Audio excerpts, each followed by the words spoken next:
விதவிதமா பூஜைகளா முணுமுணுக்கும் மந்திரமாம் எதுவும் எனக்கு பழக்கமில்லையே.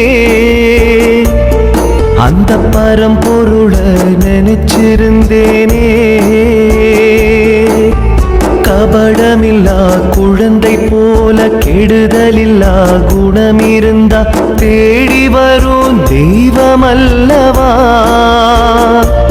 சிவன் தங்குமிடம் உள்ளமல்லவா. தாயை தேடும் பிள்ளை போல ஏங்கி அழுது அடம் பிடிச்சா ஈசனோடு நெருங்கிடலாமே. அவன் காலடியில் கலந்திடலாமே.